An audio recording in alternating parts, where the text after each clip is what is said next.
The night before everything changed, October 11th, 1492. Somewhere in the Atlantic Ocean, three wooden ships creak and groan in the darkness. The Santa Maria, the Pinta, the Niña, each one barely longer than a tennis court, filled with 90 men who are equal parts terrified and exhausted. The smell is overwhelming. 33 days of unwashed bodies, rotting food stores, villaged water sloshing in the holds, salt spray coats, everything. The wood, the ropes, the men's faces. Some are praying, others are plotting mutiny. Most are just staring into the blackness, wondering if they're sailing toward the edge of the world. Christopher Columbus stands on the deck of the Santa Maria, watching for signs. Any signs? Birds, floating debris, changes in the water. Anything that might indicate land is near. His crew has been threatening to turn back for days. The promised riches of Asia feel like a fever dream now. He's already lied about how far they've traveled, keeping 2 sets of logs, one real, one fake, because the truth would have caused a mutiny weeks ago. Nobody on these ships knows what's about to happen. Not Columbus, not his crew, not the captains of the other vessels. They think they're on their way to Japan. Maybe China. They're not. In a few hours, a lookout named Rodrigo Triana will spot a white cliff shining in the moonlight, and everything, absolutely everything, will change. Here's the thing, though. What we've been taught about October 12, 1492, is mostly mythology. The brave explorer discovering the new world, the beginning of progress in civilization. It's a story that's been polished and simplified until it barely resembles what actually happened. The real story is stranger, darker, and infinitely more complex than the version in your history textbooks. What if I told you that Columbus died thinking he'd reached Asia, that he never understood what he'd actually stumbled upon? What if the discovery wasn't a discovery at all, but a collision of 2 worlds, each one utterly incomprehensible to the other? What if the most important consequences of this moment weren't the things anyone intended, but invisible biological forces that would kill more people than every war in human history combined? If you're using this to fall asleep, that's exactly what this is for. So maybe subscribe and tell me in the comments where you're watching from and what time it is. I always check, and it's wild seeing Singapore at sunrise, Seattle at midnight, Sao Paulo at dawn, all listening to the same story. Tonight, we're going back to 1492, but not the version you learned in school. We're going to experience what really happened when those ships made landfall, the smell of it, the confusion, the immediate misunderstandings that would echo through centuries. We're going to meet the Taino people who had built a complex civilization across the Caribbean and who had absolutely no concept that their entire world was about to end. We're going to follow Columbus through his increasingly delusional Caribbean wanderings, watch him establish the first colony that would mysteriously vanish, see him return to Spain as a hero while setting in motion one of history's greatest tragedies. But more than that, we're going to explore the invisible revolution, the Columbian Exchange, how horses, wheat, and cattle crossed west while potatoes, tomatoes, and syphilis crossed east, how smallpox and measles, diseases the Taino had never encountered, would accomplish what armies couldn't, how this single moment would reshape the biology of the entire planet. The night of October 11th, 1492, was the last night the world was separate. 2 hemispheres that had evolved independently for over 10,000 years, each with their own crops, animals, diseases, and destinies. In a few hours, they would collide, and nothing, not in Europe, not in the Americas, not anywhere, would ever be the same. So settle in, get comfortable. We're about to sail into the most consequential dawn in human history. Not because Columbus was a hero or a villain, though we'll explore both sides, but because this moment, this collision, set in motion forces that are still shaping your life today. Every time you eat a tomato, ride in a car, catch the flu, speak English in the Americas, or watch the sun set over a world that's been completely remade, you're living in the aftermath of October 12, 1492. But first, we need to understand the world Columbus left behind. Because you can't grasp what happened in the Caribbean without knowing what Europe was in 1492. And it wasn't what the world Columbus left behind, Europe in 1492, think. Before we follow Columbus across the Atlantic, we need to understand the world he was trying to escape. Because 1492 wasn't just any year. It was a hinge point in European history, a moment when everything old was dying and Everything new hadn't quite been born yet. Picture Europe in the late 15th century. Not the Europe of romantic paintings or Renaissance fairs, but the real thing, the lived experience. Start with the smell. Most cities reek of human waste, animal manure, and industrial pollution from tanneries and dye works. The Black Death had killed somewhere between 1/3 and half of Europe's population just 140 years earlier. Some regions still hadn't recovered. Walk through parts of the countryside, and you'd find abandoned villages, fields gone back to forest, churches with no congregations.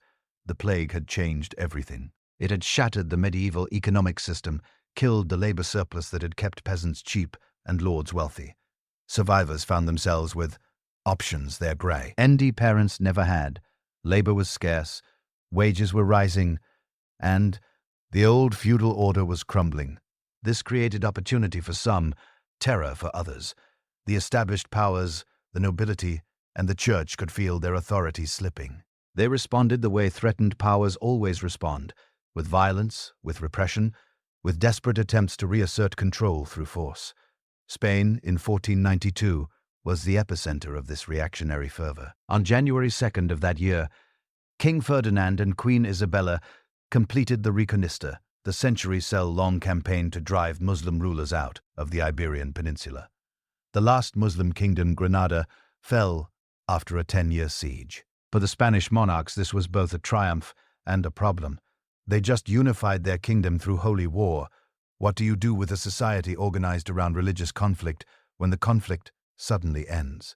You find a new crusade. Within months, Ferdinand and Isabella issued the Alhambra Decree, expelling all Jews who refused to convert to Christianity. Around 200,000 people were forced to flee, abandoning property, businesses, and lives their families had built over centuries.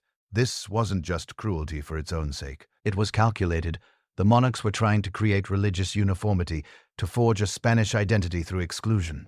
They were also seizing Jewish assets to refill treasuries depleted by decades of warfare. But there was another problem. Spain had just spent enormous resources conquering Granada. The royal coffers were nearly empty. And everywhere Ferdinand and Isabella looked, other European powers were getting wealthy through trade, while Spain remained relatively isolated and poor. The source of that wealth was spices, pepper, cinnamon, cloves, nutmeg. These weren't luxuries in the modern sense. They were essentials for preserving food, making medicine, and demonstrati ng status. A merchant who controlled spice trade routes could become richer than kings, and for centuries those routes had been dominated by Italian city-states, particularly Venice and Genoa, working in partnership with Muslim and Asian middlemen. Spices came from the East Indies, modern-day Indonesia, traveled through complex networks of traders across the Indian Ocean, up through the Middle East, and finally to European markets. Each middleman took a cut. By the time pepper reached a European table, it might cost 30 or 40 times what it sold for in its place of origin. European monarchs were obsessed with finding a way around this system. If you could establish a direct route to Asia, bypassing the middlemen, you could flood European markets with cheap spices and become fantastically wealthy. Portugal had been working on this for decades, sending expeditions down the coast of Africa, slowly mapping a route around the continent toward India. Enter Christopher Columbus, born Christopher Colombo in Genoa, around 1451. He was the son of a wool weaver. Not nobility, not even wealthy merchants, just skilled tradesmen trying to make a living in a competitive city. Nothing about his background suggested he would change the world. He went to sea young, probably in his early 20s, working on merchant vessels in the Mediterranean. He learned practical navigation, how to read winds and currents, how to manage crews. He also learned something more dangerous. He learned to dream big. Somewhere along the way, Columbus became obsessed with an idea.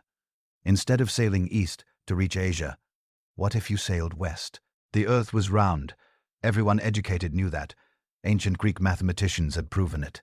The question wasn't whether you could reach Asia by sailing west, but how far you'd have to go. And here's where Columbus made his crucial error, or his crucial lie, depending on how you interpret the evidence. He convinced himself, or claimed to have convinced himself, that Asia was much closer than it actually was. He studied the work of ancient geographers, particularly Ptolemy, but he cherry-picked the estimates that supported his theory. He used the smallest proposed circumference of the Earth and the largest proposed extent of Asia. This made the western route seem feasible. In reality, Asia was about 12,000 miles away, sailing west from Europe. Columbus calculated it at around 3,000 miles. He was off by a factor of 4. Did he actually believe this, or was he knowingly lying to potential investors? We'll never know for certain. What we do know is that he became a man possessed by this idea. Around 1484, Columbus approached King John II of Portugal with his proposal. Portugal was the obvious choice. They had the most advanced navigation knowledge in Europe, the best maps, the most experience with long-range ocean voyages. King John assembled a committee of experts to evaluate Columbus's plan. They tore it apart. The distances were wrong. They said Asia was too far. Any expedition attempting the western route would run out of supplies long before reaching land. The experts were right, of course. If the Americas hadn't existed, Columbus and his crew would have died at sea. King John rejected the proposal. Columbus tried England next, sending his brother Bartholomew to petition King Henry VIII. Another rejection, he approached France. Nothing. For nearly a decade, Columbus traveled Europe trying to convince anyone to fund his impossible voyage. Most potential sponsors thought he was either deluded or lying. But Columbus had one thing going for him: desperation, not just his own, but Europe's.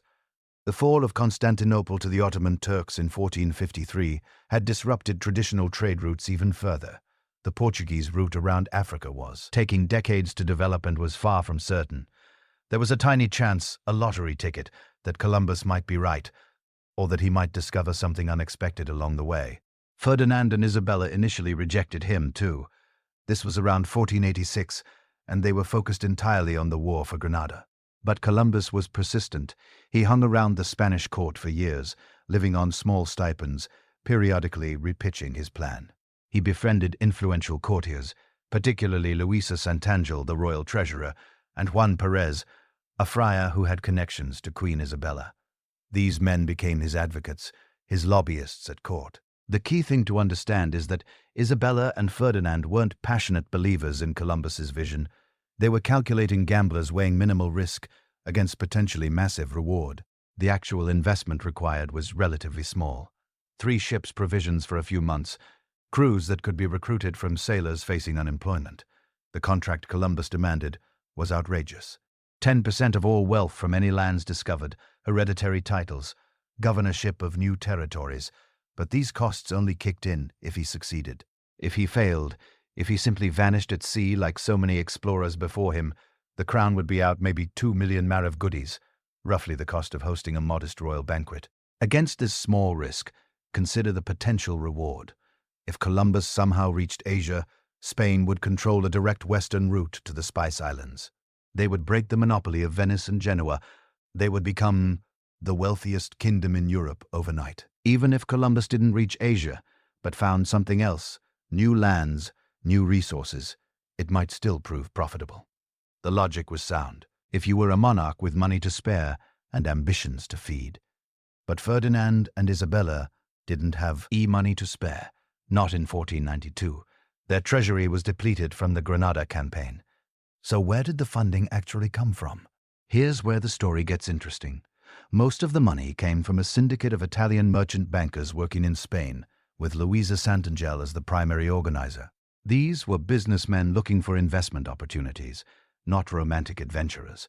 They fronted about 1.4 million mavades. Columbus himself, or rather his sponsors in Genoa, contributed another 500,000. The Spanish crown's direct contribution was minimal, mostly in the form of royal authorization and some salary payments to crew members. This wasn't a national expedition in the modern sense. It was closer to a public-private partnership, a venture capital deal with royal backing. The crown provided legitimacy and legal authority. Private investors provided cash. Columbus provided expertise and took personal risk.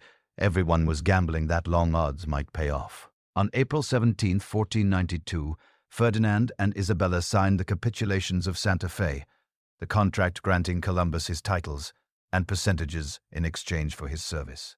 On August 3rd, just 7 months after the fall of Granada and 4 months after the expulsion of the Jews was ordered, 3 small ships sailed from the port of Palos. Columbus was 41 years old. He had spent nearly a decade begging for this opportunity. He was deeply in debt, personally and financially committed to an idea that most educated people thought was nonsense. He was carrying letters of introduction to the great Knay of China, a ruler whose dynasty had actually ended 120 years earlier. He had maps showing Japan about where the Caribbean actually is, and he was sailing into an ocean that Europeans had barely explored, heading toward a continent they didn't know existed, carrying technologies and diseases that would reshape human history, none of which he intended or understood. But before we follow him across that ocean, take one more look at the Europe he was leaving behind. A continent scarred by plague and war, societies organized around religious exclusion and rigid hierarchies, economies desperate for new sources of wealth, technologies just advanced enough to cross an ocean, but not advanced enough to understand what they would find. Columbus wasn't a hero setting out to discover a new world. He was a stubborn, possibly delusional entrepreneur who had finally convinced risk-tolerant investors to fund his questionable business plan. He was a man of his time, shaped by its assumptions and blind spots, pursuing goals that made sense in 1492, but would look horrifying through any modern lens. The 3 ships that left Palos carried about 90 men total. Within a generation, the civilizations those men encountered would be devastated. Within a century, the world's population centers would shift, its ecosystems would be transformed, and the modern global system would begin taking shape. But none of that was intentional. None of it was planned.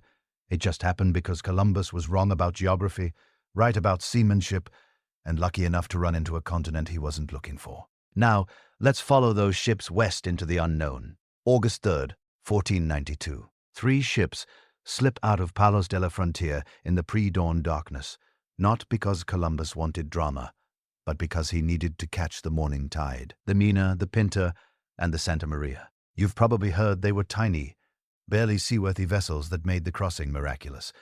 That's not quite right. The Santa Maria was about 58 feet long. That's roughly the length of a modern bowling lane. The Nanina and Pinta were smaller, maybe 50 feet. But here's what matters. These weren't little pleasure boats. They were working cargo vessels, designed to handle the rough Atlantic crossing to West Africa and back. The Santa Maria was now a cargo carrier built to haul wine barrels and grain. The Nanina and Pinta were caravels, faster, more maneuverable, better suited to exploration. Columbus didn't pick them because they were small. He picked them because they were proven Atlantic vessels, because their owners were willing to make the trip, and because the Spanish crown was funding this expedition on a budget that would make a modern accountant weep. But the real story isn't the ships. It's the 90 men aboard them. This is where the myths really break down. You might imagine Columbus sailed with a crew of criminals, convicts released from prison cells to man his desperate voyage into the unknown. That's partially true, but it misses the bigger picture. Yes, there were 4 men who'd been granted royal pardons in exchange for joining the expedition. 4 out of 90, the rest professional sailors, most of them from the Palos region, recruited through a combination of royal decree and good old-fashioned peer pressure. The Pins brothers, Martin, Alonso, and the Santa Yans were respected local ship captains who brought their own crews. Their involvement wasn't charity. They saw opportunity, potential, profit from whatever trade routes or territories Columbus might discover. Then you had the specialists, a physician, a translator who spoke Arabic because Columbus expected to reach Asia, a comptroller to record any gold or valuables they found, several minor nobility looking for advancement, the servant of Columbus himself. These weren't desperate men with nothing to lose. These were professionals on a calculated risk. But what they didn't have was certainty. Nobody knew exactly how far they'd have to sail. Columbus told them maybe 2,400 m to reach Japan. He was lowballing. The actual distance to Asia going west is over 12,000 mi. There's a whole continent in the way and an ocean beyond that. But Columbus either didn't know or didn't care. He'd convinced himself that the world was smaller than the ancient geographers claimed, that Asia extended farther east than anyone thought, that the journey was possible with medieval technology and 16th century supplies. So they sailed first to the Canary Islands, where they stopped for repairs. The Pinta's rudder needed fixing. They took on water, fresh provisions, the last European food most of them would eat for months. Then, on September 6, they pushed off into the true unknown, the ocean sea, what we call the Atlantic. This is where the psychological journey begins. The first week's spirits are high. Good winds, clear skies, the ships making steady progress.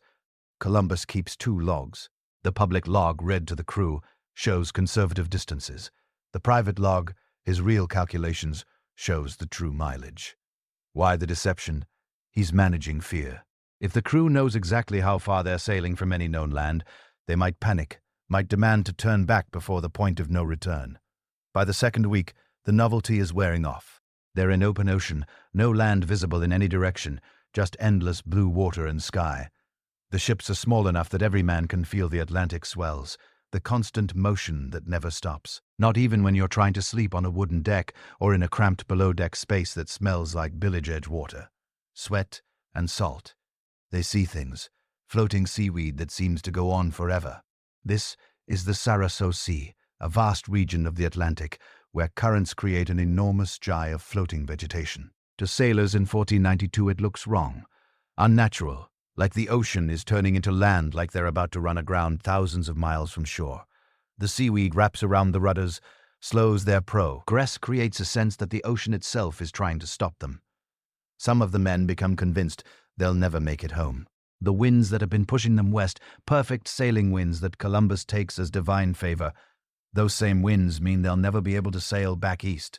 They'll reach Asia, if they reach anything at all, and they'll be stranded there forever, too far to return.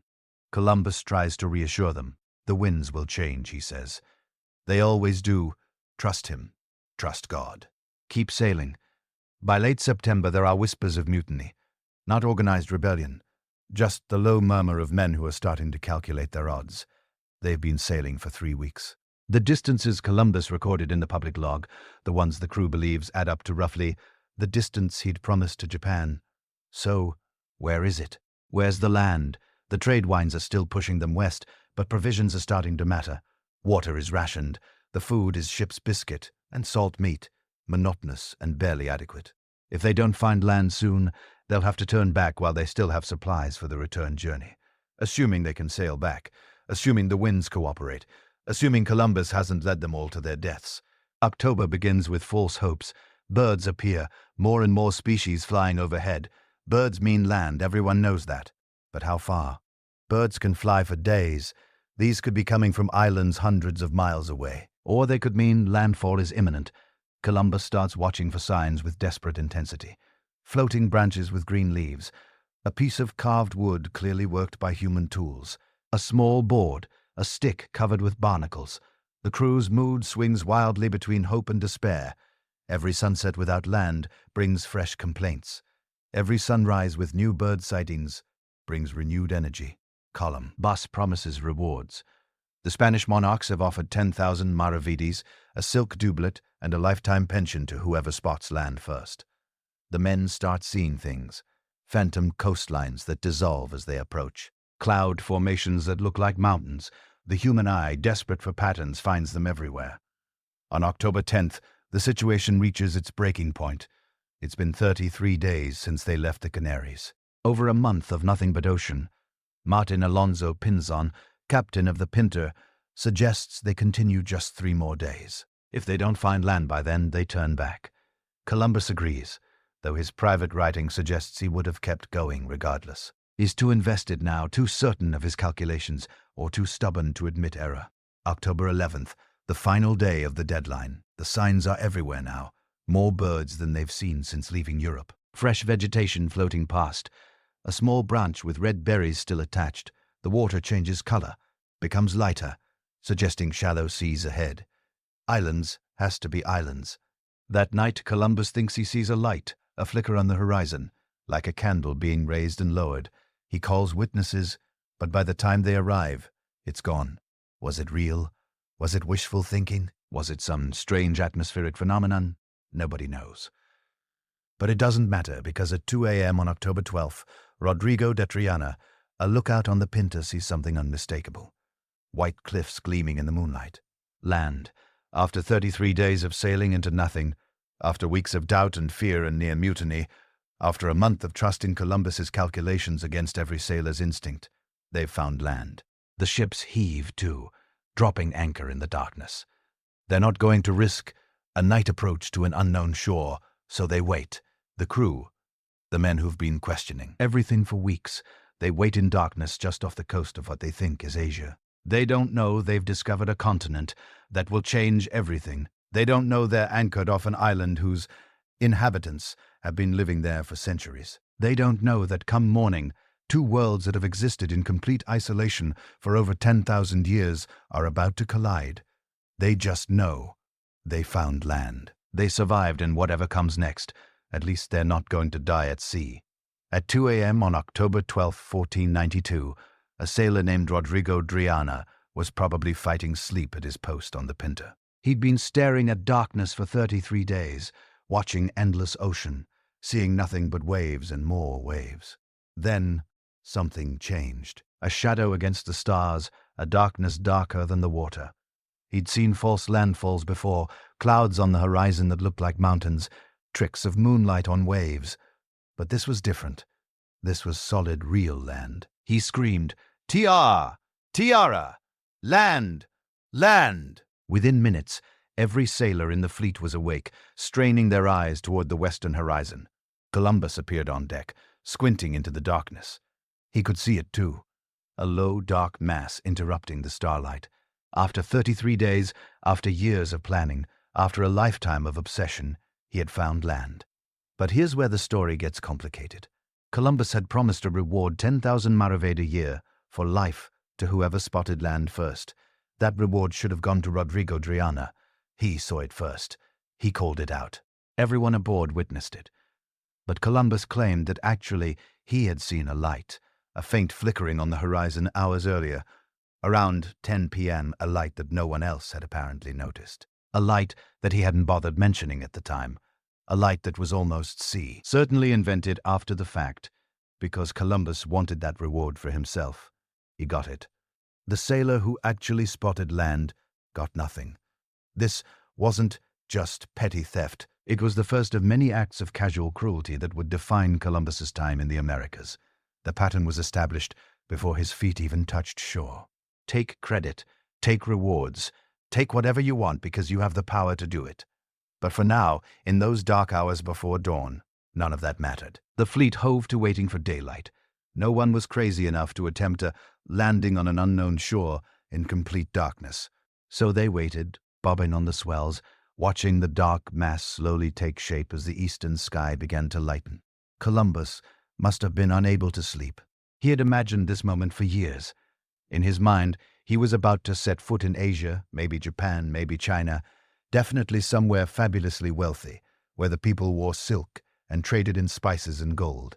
He was about to become the most famous man in Europe. History was about to remember his name forever. He was right about that last part, at least. As dawn broke, the island revealed itself. White beaches glowing in the early light, palm trees swaying in the breeze, green forest rising inland, clear turquoise water so transparent you could see fish swimming in schools beneath the surface. It looked, Columbus would later write, like paradise, beautiful, lush, welcoming. Nothing like the storm-racked Atlantic they'd been crossing for over a month. Nothing like the crowded, dirty, plague-ridden cities of Europe. This was something new, something that didn't fit any category they had words for. But they weren't alone. From the forest, hundreds of eyes watched them. The Tino people of the island they called Guanahani had seen the ships approaching the day before.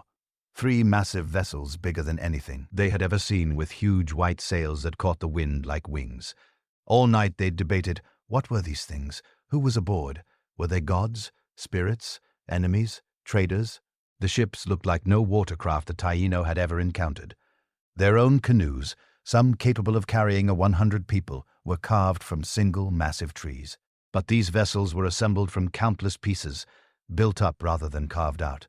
The technology was completely alien. And now, as the sun rose, boats were being lowered from the ships. Men were climbing down into them, men with pale skin, men wearing strange, layered clothing despite the tropical heat, men carrying bright metal objects and colorful banners. The boats began rowing toward shore. Imagine being on that beach. You've lived your entire life on this island. You know every tree, every reef, every current and tide. Your ancestors have been here for hundreds, maybe thousands of years. Your world is stable, comprehensible, ordered, and now these impossible ships have appeared, bringing people who look wrong, dress wrong, smell wrong. Probably everything about them violates your understanding of how the world works. Some of the Tino watching probably wanted to run, others wanted to attack, drive these strangers back into the sea before they could bring trouble. But the leaders, the cases who made decisions for the community, they held back. These strangers might be dangerous, yes, but they might also be valuable. They might bring new goods, new knowledge, new alliances. Better to wait, watch, see what they wanted. Columbus stepped into the surf around mid-morning. He was wearing his best clothes, armor polished, the royal standard of Ferdinand and Isabella clutched in his hands. Behind him came his captains, carrying banners with green crosses and the initials of the Spanish monarchs. They were performing a ritual, a very specific legal ceremony that Columbus had been instructed to carry out. They splashed through the warm Caribbean water, climbed onto the beach, and stuck their flags in the sand. Then Columbus began reading out loud in Spanish to an audience that couldn't understand a single word. He proclaimed that this island and all its people now belonged to the Spanish crown. By the authority of the Pope and the Spanish monarchs, by right of discovery and Christian dominion, this land was now Spanish territory. The Tino, watching from the trees, had just been conquered, and they didn't even know it.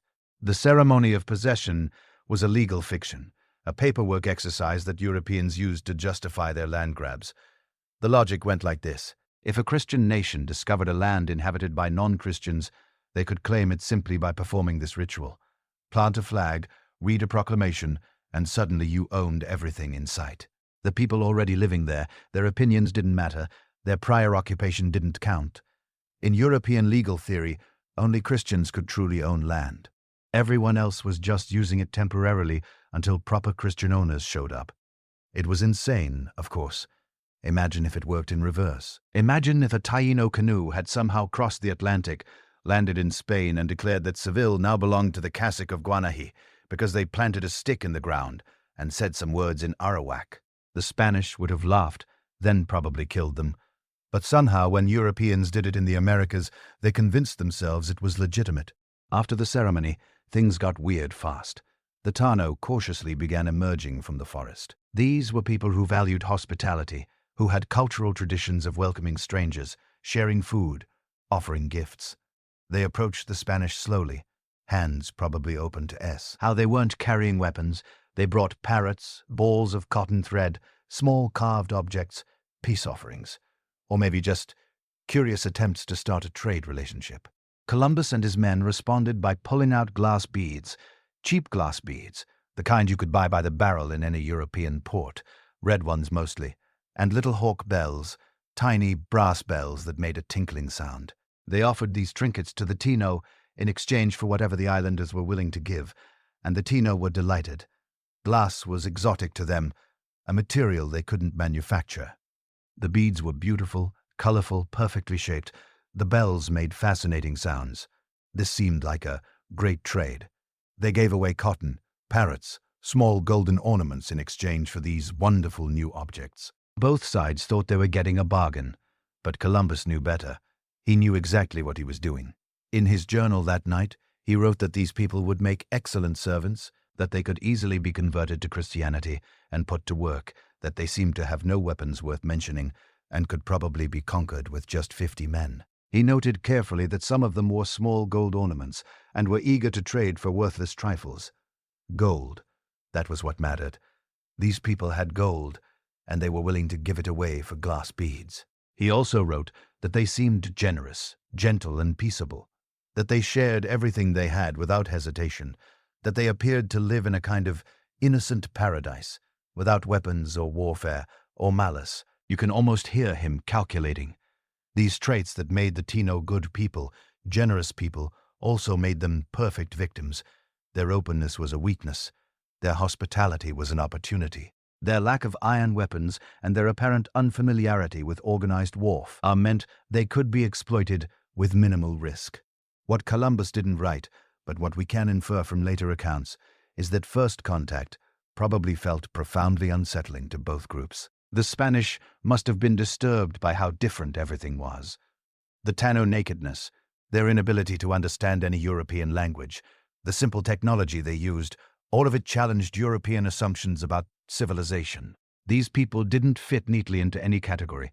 They weren't Muslim, weren't Asian, weren't African. They were something entirely outside European experience. And the Sino must have been equally confused. These pale strangers wore layers and layers of clothing in the tropical heat. They had amazing metal tools that could cut through wood like it was soft clay. They had weapons that made loud noises and could kill from a distance, but they also seemed incompetent in basic ways. They didn't know which plants were edible, couldn't navigate a canoe properly, appeared to have no understanding of the local environment. They were simultaneously impressive and helpless, powerful and vulnerable. Neither group fully understood what was happening. Columbus thought he was in Asia, beginning a trading relationship with subjects of the Great Kern. The Taino thought they were welcoming strange visitors who would eventually leave, probably after trading for a while. Both were catastrophically wrong. This wasn't a trade relationship beginning. This was a collision between worlds, the first moment of a conquest that would destroy the Taino people within 2 generations and transform the Americas forever. But on that October morning, with the sun warming the beach and trade goods changing hands and everyone smiling, despite understanding nothing the other side said, it probably felt peaceful, hopeful even. 2 peoples meeting for the first time, curious about other, eager to see what might come next. The violence and exploitation would come later. For now there were just parrots and glass beads, and nobody yet understood what they'd started. But before we follow Columbus further into this story, we need to understand what the Taino world a civilization interrupted was actually there. Not the fantasy islands he imagined, not the outskirts of Asia he believed he'd found, but the real place, the real people, the civilization that had been building itself over 1,000 years before 3 Spanish ships appeared on the horizon. The Caribbean islands weren't empty. They weren't primitive. They were home to somewhere between 1 and 3 million people, depending on which estimates you trust. The Taino, as they called themselves, meaning good or noble people. And they had created something remarkable across these scattered islands. Not a single unified empire like the Aztecs or Inca, but something more subtle, a network of chiefdoms, connected by kinship, trade, and shared culture that stretched from Cuba to Puerto Rico, from Hispaniola to the smaller islands of the Lesser Antilles. Think about what that meant.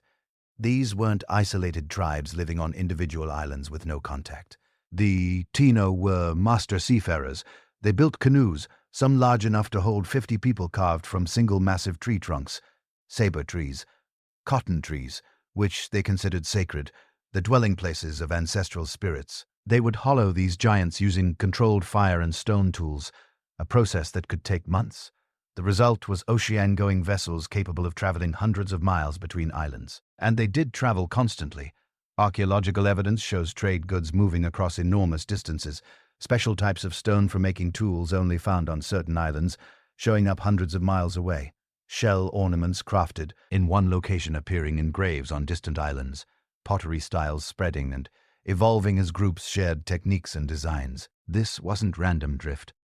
This was systematic exchange, networks of kinship and obligation that kept the islands connected. When you were born, Taino, you weren't just part of a village.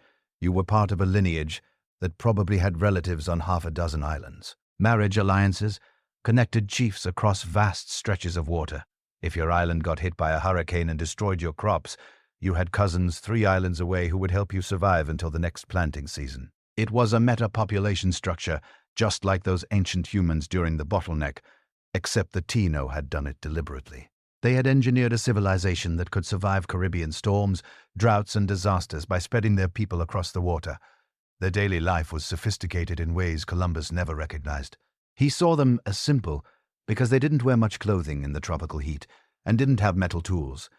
But simplicity isn't the same as primitive. The Taino had developed what anthropologists call intensive horticulture, a system that could feed large populations without the environmental destruction of European-style agriculture. Their main crop was cassava, also called yucca, a starchy root that could grow in poor soil and withstand drought better than most grains. But cassava is naturally toxic. It contains cyanide compounds that will make you sick or kill you if you don't process it correctly. The Taino had figured out complex preparation techniques. They would grate the root, squeeze out the poisonous juice using woven strainers called sebans, then dry the remaining flour and bake it into bread. This bread, called cassab, could last for months without spoiling. perfect for island life where storms could destroy. Why? Fresh crops without warning. They also grew sweet potatoes, beans, peppers, peanuts, and pineapples. They planted in mounded fields called canucos, which improved drainage and created microclimates that let them grow multiple crops in the same space. They weren't just farming. They were practicing what modern agronomists would call permaculture, creating sustainable food systems that enriched rather than depleted their environment. And they had time for art. So much art. The Tenno created elaborate ceremonial objects carved from stone, shell, and wood. Their Z, spiritual objects that represented gods and ancestors, were crafted with incredible skill. Some small enough to carry, others massive stone figures that required coordinated effort to create and move. These weren't idle decorations. They were the center of Taino religious and political life, because Taino society was deeply spiritual in ways that Europeans couldn't quite grasp.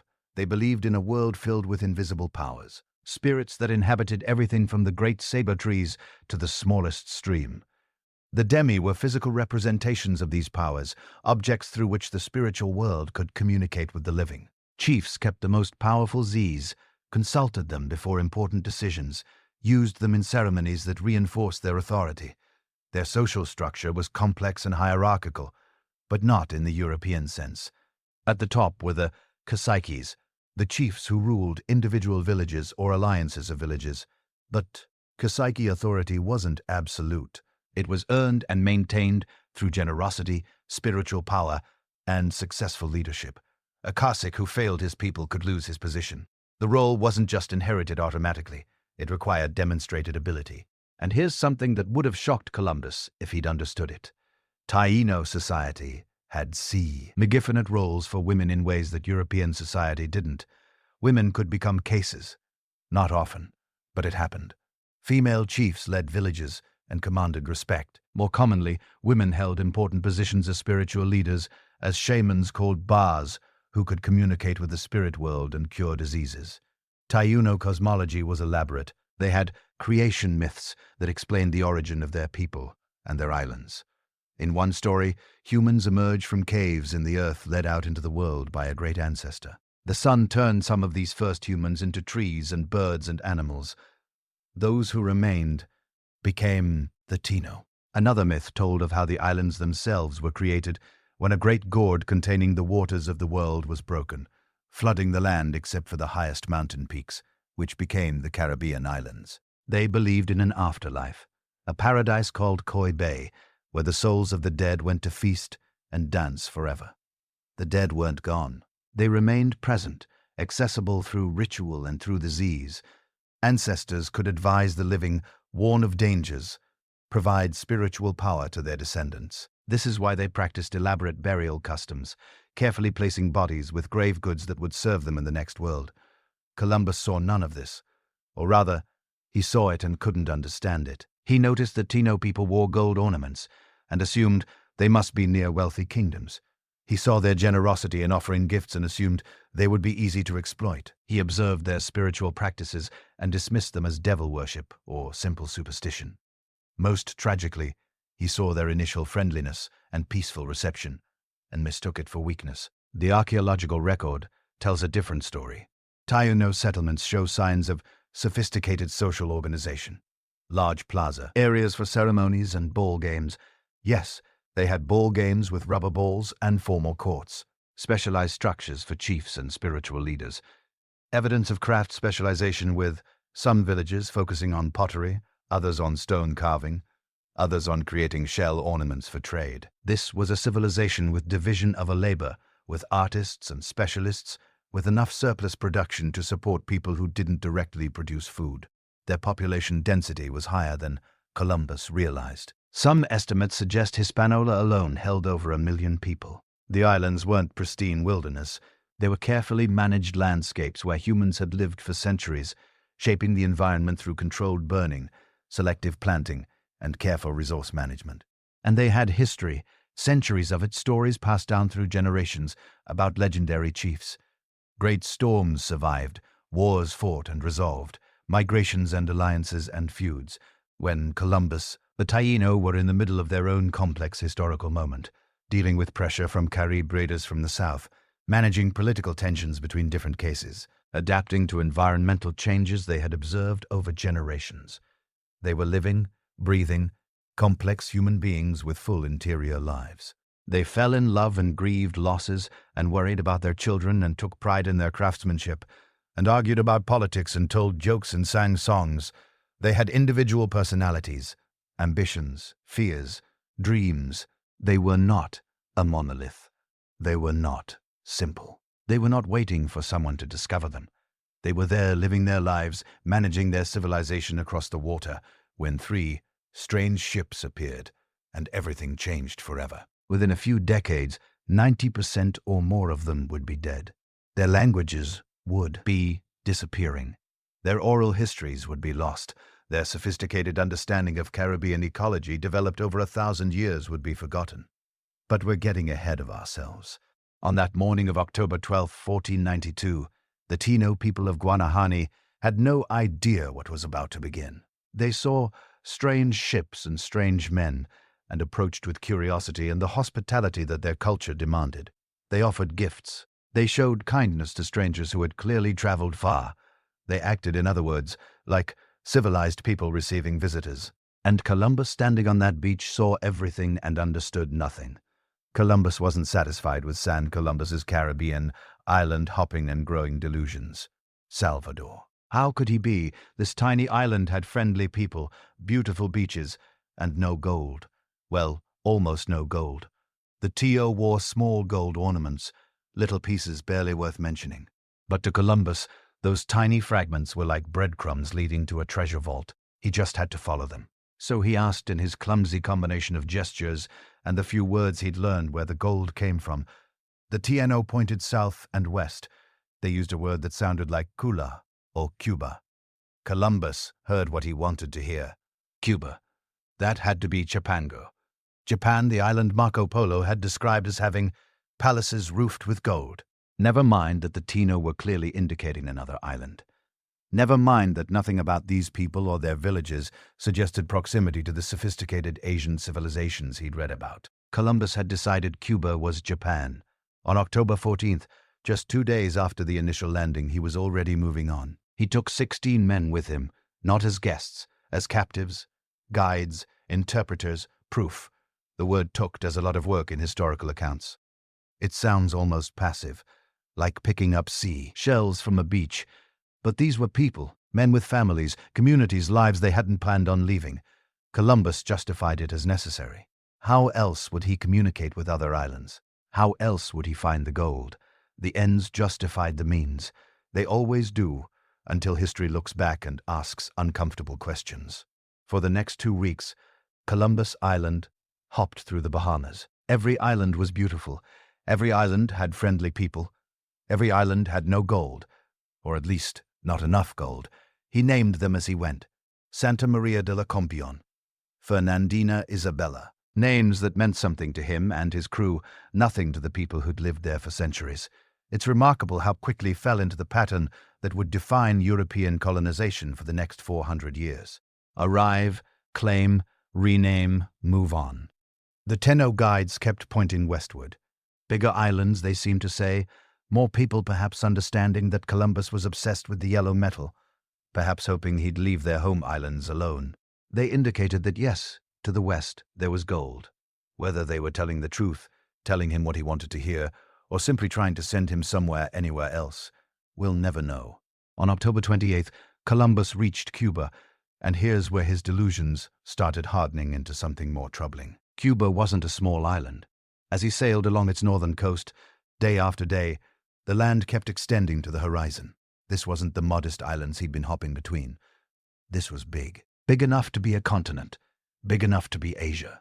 Columbus convinced himself, absolutely convinced himself, that this was the mainland of China. Not an island in a previously unknown archipelago.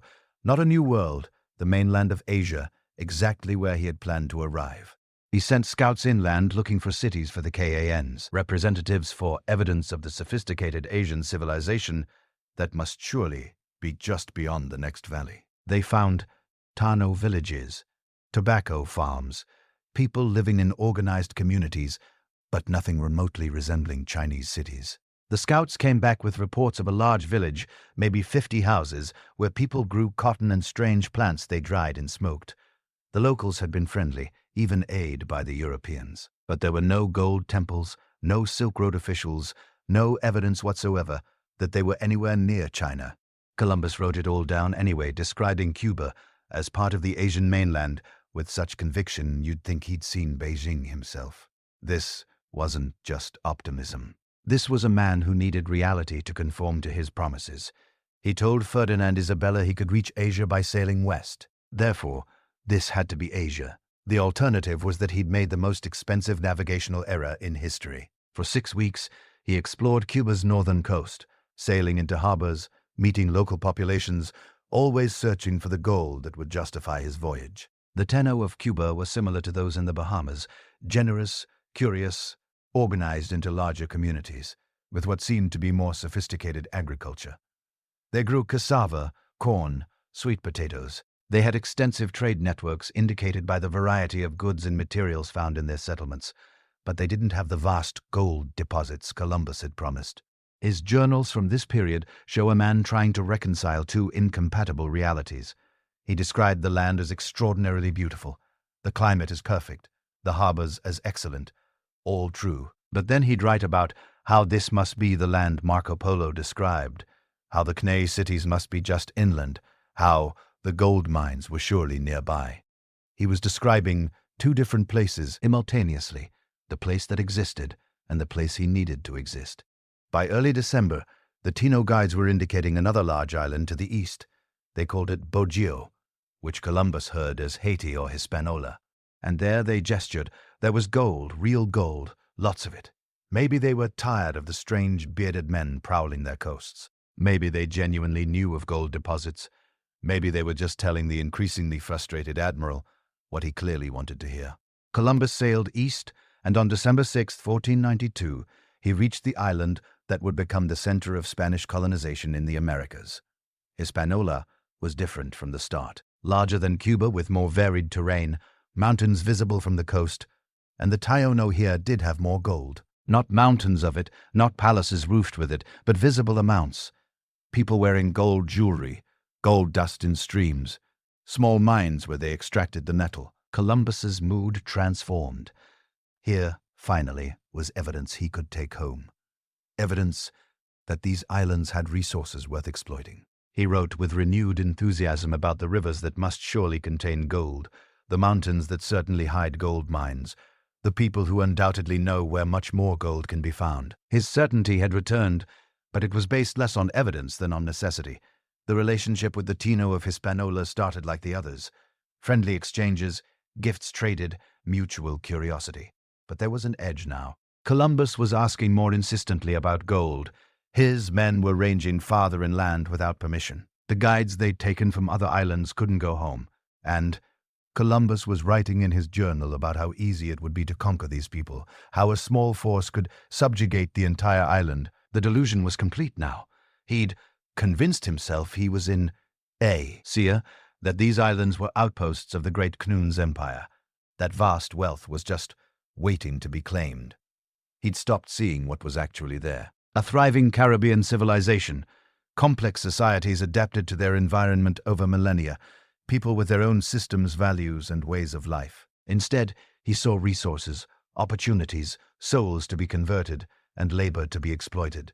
His men were getting restless too, months at sea, promises of gold, finding only small amounts. Some were sick, all were tired. The adventure was wearing thin, becoming work, becoming something more ominous. They'd crossed the ocean to get rich, and so far the biggest achievement was not dying and planting flags on islands that didn't need their flags. Then, on Christmas Eve 1492, exhausted from weeks of exploration along Hispaniola's northern coast, Columbus did something uncharacteristic. He went to sleep, leaving a cabin boy at the helm of the Santa Maria. The flagship, the largest vessel in his fleet, left in the hands of an inexperienced boy while the crew slept. Professional sailors didn't do this. But Columbus was tired, stressed, living in the gap between what he'd promised and what he'd found. What happened next would change everything, though nobody knew it yet. The Santa Maria, drifting in calm waters, ran aground on a coral reef. On Christmas morning, 1492, Columbus woke up to disaster. And like everything else on this voyage, he'd find a way to see it as providence. Picture the scene. It's Christmas, La Navidad, the first colony and its mysterious fate, morning 1492. But there are no churches here, no bells, no snow, just warm air, thick with the smell of salt and wet timber, and the sound of waves hitting a sandbar they shouldn't have hit. In the darkness of the night before, Columbus's flagship, the Santa Maria, had drifted onto a reef off the coast of what is now northern Haiti, not in some dramatic storm, just a quiet, almost lazy disaster. A dozing helmsman, a current no one quite understood. A slow grinding sound in the dark wood on coral. By the time the sun rose, the ship that had carried him across the Atlantic was finished. The hull was stuck fast. The timbers were starting to twist. The ship would never sail again. On most voyages in the 15th century, this would have been the end of the story. Shipwreck, panic, desperate repairs, and if those failed, starvation or capture or slow disappearance from history. But Columbus was not ready to let the story end. He looked at the wreck and saw something else. He saw building material. The Taino on shore helped evacuate the cargo. Gold trinkets, food stores, the ship's cannon, iron tools. They paddled back and forth in canoes as the Spanish crew hauled out beams and planks, cutting and prying them away from the dying ship. What had been a symbol of European power was suddenly just a pile of wood, to be repurposed. From that wreckage, Columbus and his men began to build something new, a fort, a foothold. The first European settlement in the Americas. They called it La Navidad, the Nativity, the birth. It wasn't a city, not even a town. Think smaller, a palisade of wooden stakes, a few rough buildings with plank walls and thatched roofs, storage for barrels of food and trade goods, a place to keep gunpowder dry, maybe a crude watchtower more symbolic than effective, surrounded not by empty wilderness, but by Taino villages, fields of cassava and well-ended gardens. To the Taino, who are already used to building large communal houses and organizing village life, the little wooden fort must have seemed more like a guest hut than a capital of anything. But to Columbus, this was enormous, a European outpost on the far side of the ocean, proof he could present to his monarchs, a claim hammered into the coastline with Spanish nails and Catholic names. The Santa Maria couldn't sail home, but the Nina could, and the Pinta, after going missing for weeks, had finally rejoined the expedition. Not everyone could fit on the return voyage. Space was limited. Political calculations were not. So, Columbus made a decision. He would leave some of his men behind. We know the number 39 almost always given with that quiet, ominous precision. Not 40, not about 36. 39 men suddenly becoming something new in history. The first permanent, though not for long, European residents in the Caribbean. Who were they? Not nobles, not admirals, not... A few were men Columbus didn't mind parting with. Some had caused trouble on the voyage. Others were ambitious and eager for opportunity. A handful perhaps were genuinely curious, drawn by the idea of staying in this warm green world instead of going back to the cold uncertainties of Spain. Columbus promised them riches, gold to be found inland, land to be claimed, women to be married, crops to be planted, glory to be earned in the service of Castile and Aragon. He may have wrapped it all in pious language, spreading the faith, preparing the way for priests and churches, but the men probably heard something simpler.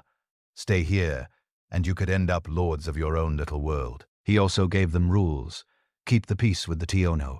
Obey the leaders he appointed. Don't roam far without permission. Don't mistreat the people who had so far fed them, housed them, and helped them salvage the wreck. Those instructions would not survive the months ahead. To help maintain goodwill, Columbus left gifts for the local cacique, Guacacari, whose people had helped rescue the Santa Maria's crew.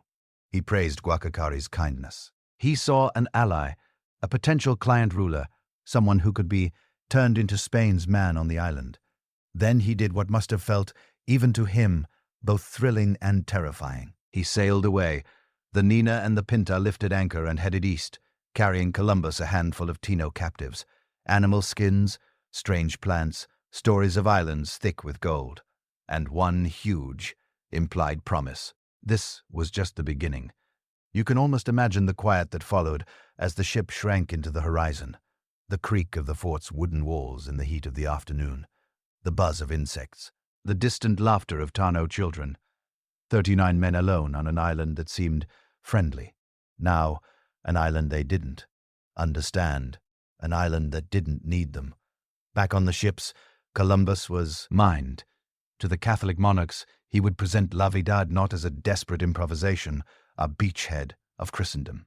He would describe the Taína as generous, innocent, ripe for conversion. He would talk of rivers that gleamed with flecks of gold, of trees that bore strange fruits year-round, of a climate that felt like Eden. He would not, because he could not describe what would happen next at La Navidad. No European saw it. There were no diaries from inside those walls, no official reports, only rumors and fragments gathered later, after it was already too late. What likely happened? Start with human nature. 39 men, most of them young, armed, and suddenly freed from direct supervision, surrounded by people who seemed to them unarmed and vulnerable. A community where hospitality was expected, generosity was a virtue, and social rules were completely different from anything in Castile. Temptation was everywhere. Taino women, food stores, local gold ornaments. The Spaniards had firearms, steel blades, and a belief, explicitly encouraged by their leaders, that they came from a superior civilization with a divine mandate. Contemporary accounts written after the fact suggest that some of the men at La Navidad quickly ignored Columbus' warnings. They left the fort. They went inland, sometimes in small armed groups, visiting other villages, demanding food, women, and gold. What had begun as a friendly alliance with Guacanagari's people may have eroded under the strain of these abuses. The Taíno, by all evidence, were not passive. They had their own political rivalries, their own regional powers. Other caciques, less impressed by this new alliance with the strangers, may have seen opportunity or danger. Strange men with strange weapons had appeared, making demands, ignoring customs, violating boundaries. In a world where conflicts already existed, these newcomers might have been treated as just another enemy group, one that could, if necessary, be destroyed. Disease may also have played a role. Even a handful of infected sailors could have brought pathogens no Taíno immune system had ever encountered. Smallpox, measles, influenza, unknown fevers. In later decades, these diseases would devastate entire populations. At La Navidad, they might have killed some of the colonists or weakened local alliances as sickness spread and suspicions grew. Then there was internal conflict. 39 men, no women, no long-term structure, no clear path to wealth, except what could be taken. Factions could form quickly. Leadership could be challenged. Mutiny or murder among the colonists themselves is not just possible. It's likely. So picture La Navidad not as a quiet sleeping outpost, but as a pressure cooker. Frustrations building, promises of gold going unfulfilled, tensions with nearby Taino slowly rising as news of Spanish behavior traveled along kinship networks and trade routes. Outsiders testing boundaries, insiders testing each other. By the time Columbus returned in late 1493 with a full second expedition, 17 ships this time, hundreds of men, horses, seeds, tools, priests, La Navidad was silent. The fort was in ruins. Charred wood, scattered belongings, number 39 men stepping out to salute their admiral. Number triumphant stories of gold discovered and alliances sealed. Just absence. Guacanagari told Columbus that another Taino leader had attacked the fort, that his own people had been unable to save the Spaniards, that all the colonists were dead. He even showed wounds, scars that may have been real or theatrically emphasized. Was he telling the truth, or a version of it that protected his own position? Were the Spaniards killed in a single decisive attack, or hunted down in small groups as they wandered too far? Did some die of disease before any battle? Did they turn on each other? We don't know. We have Columbus's suspicions colored by anger and disappointment. We have later Spanish reports trying to make sense of a failure no one wanted to admit. And we have the ground itself. For decades, archaeologists have searched the northern coast of Haiti for La Navidad. They found sites with Spanish artifacts, nails, beads, ceramic fragments, crossbow bolts, early 16th century objects. They've traced shorelines that have shifted, rivers that have changed course, villages that rose and fell. Some evidence points to a likely area, possibly near the modern town of Caracol, but an unequivocal, universally accepted "this is it" moment has remained elusive. Part of the mystery is erosion. Coastlines move. Storms tear away evidence. Wooden palisades rot. A small, hastily constructed fort standing for less than a year doesn't leave the kind of monumental footprint archaeologists dream of. What does remain is scattered, mingled with Tano material, blurred by centuries of later activity. So, La Vidad lives in a strange space between presence and absence. We know it existed. We know roughly when it was built and when it vanished. We can outline the likely forces at work: greed, misunderstanding, disease, conflict, isolation. But we cannot reconstruct the final days with complete certainty. Was it primarily a Taino uprising against abuse? An outbreak of disease that left the Spaniards too weak to defend themselves? A collapse from within ending in a vulnerable, fractured group, easily overrun? The best answer is probably some combination of all three. What we can say is this: the first European colony in the Americas did not fall because the environment was too harsh or because the land was empty and unforgiving. It fell in a place where people were already thriving. It fell in the middle of a living, complex society that reacted in its own ways to the sudden arrival of armed strangers. La Vidad was supposed to be a birth, a beginning. In a sense, it was. Its failure shaped everything that followed. When Columbus founded his next settlement, Isabella, he approached it differently. More men, more fortifications, more direct control, far more violence. The lonely little fort built from the bones of the Santa Maria had burned, and with it, one possible path of encounter between two worlds. What rose from its ashes would be something much darker. For now, let the ruined palisade fade in your mind, the charred posts collapsing back into the earth, the last echoes of shouted arguments and distant drums dissolving into the breath of the night sea. The ships are coming back, and this time they're not leaving. The ocean, on the return to Spain, heroes' welcome and seeds of tragedy. The way home was not the same ocean they had crossed in September. On the westward journey, the Atlantic had been strangely gentle, almost suspiciously calm. On the way back it seemed to remember what it was. The winds howled, the waves rose like dark walls. The fragile wooden ships that had carried them into history were suddenly just pieces of timber in a vast, indifferent machine of water and air. Columbus left the Caribbean in January 1493. The Santa Maria was gone, wrecked on the shores of Hispaniola. The men left behind at La Vidad were a gamble he hoped he wouldn't regret. He sailed in the Nina with the damaged Pinta limping alongside. For a while the winds were kind. Then in February the Atlantic turned. Picture this: a winter storm rolling off the North Atlantic before satellite forecasts, before barometers, before anyone even knew how big the ocean truly was. The sky thickens, clouds stack like layers of iron. The wind shifts, rises, twists. The waves grow until the ships are climbing an, falling like toys on a restless giant's chest. The fleet is separated. The Pinta vanishes into sheets of rain and foam. On the 9 sailors prey, vomit, lash themselves to anything solid. The masts groan, the hull cacks as the ocean tries to peel it apart plank by plank. Columbus, who had bet everything, his reputation, his life, his soul, on this voyage, now had to face a simple, brutal truth. If the Atlantic swallowed them here, the discovery would vanish with them. No charts, no maps, no written testimony left behind in Europe. Just a few carved crosses on Caribbean shores and some half-remembered stories among the Taino. So he did something that tells us as much about his mind as his courage. In the middle of a storm that could kill them all, he sat and wrote. He wrote letters. He wrote reports. He wrote lists of islands, descriptions of peoples, promises of gold, and souls to be converted. He sealed some of these documents in barrels and threw them into the sea. Messages in a bottle designed not for rescue, but for legacy. If the 9 sank, maybe the ocean would wash his words ashore in Portugal, in Spain somewhere. Maybe some fisherman would open a salt-stained barrel and find the birth certificate of Europe's new age. He survived. The Nina, battered but intact, made landfall in the Azores, then Portugal, then finally Spain.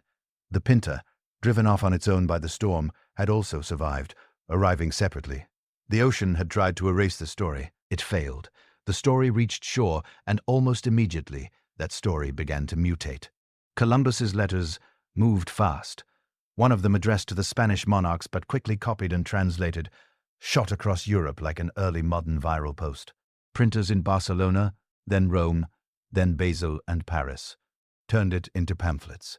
Within months, people who had never seen the sea were reading about islands where the trees stayed green all year, where the air was soft and warm, where the people went mostly naked and seemed to lack iron horses and, crucially, serious weapons. The letter was part observation, part advertisement, part sales pitch. He described the tenor as generous, open, easy to command. He noted that they had no steel, no cavalry, no apparent organized armies. He talked about gold, always the gold, though he had seen more hints than actual veins. He described the land as fertile, the harbors as excellent, the opportunities as limitless. He called the places he had reached the Indies, still insisting he had found the fringes of Asia. But to the European imagination, something else began to form. A new world, not new in any real sense. The Americas had been people for tens of thousands of years, but new to the maps, new to European greed, new to kings, merchants, and priests who saw, in his words, a blank page waiting to be written on. By the time Columbus reached Spain in March 1493, his own narrative was already circulating without him. The arrival in Barcelona felt like a stage play he had unknowingly been cast in. Ferdinand and Isabella were not in Seville, or Palos, or wherever a modest sailor might usually report in. They were in Barcelona presiding over affairs of state, celebrating the completion of the Reconquista, basking in the glow of having driven the last Muslim kingdom from the Iberian Peninsula, barely months before Columbus had sailed. So the court moved slowly, ceremonially toward this new marvel. News had prepared them. The storm-surviving admiral had returned with tales of lands beyond the Western Sea. He had not just words, but proof. He brought parrots with feathers like shards of jungle sunlight. He brought curious woven cotton textiles, strange plants, perhaps a sliver of gold, a few pieces of worked metal, but most powerfully, he brought people, Taino men, taken from their islands, dressed now in European fabrics. Their hair may be trimmed, their ears no longer hearing the soft surf of Caribbean beaches, but the echoing stone of Spanish courtyards and cathedrals. They were presented almost as living trophies, evidence that the stories were true. Look, the message said, "Here are the inhabitants of the lands beyond the sea." The Indians, proof in human form. In Barcelona they walked at the head of processions. Chroniclers described them as exotic, gentle, bewildered, curiosities among the fur robes and glittering armor of the Spanish nobility.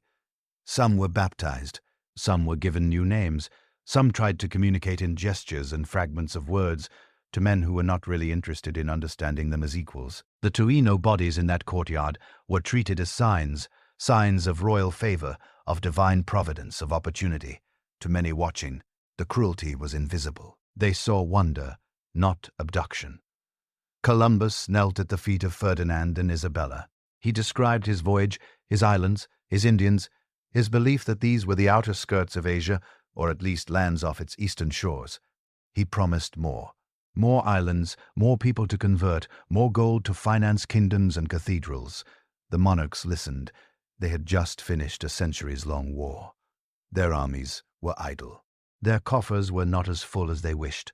Their rivals, Portugal above all, were already rich from African gold and Indian Ocean trade routes.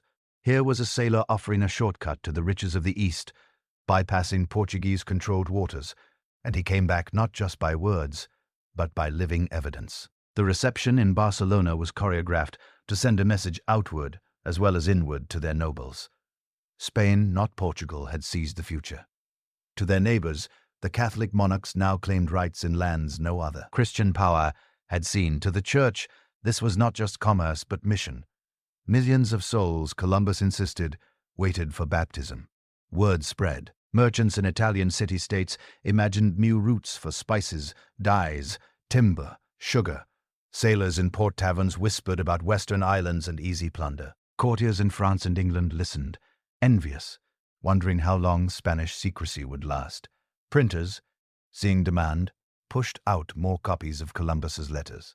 The story of 1492 was no longer his alone. It was becoming Europe's.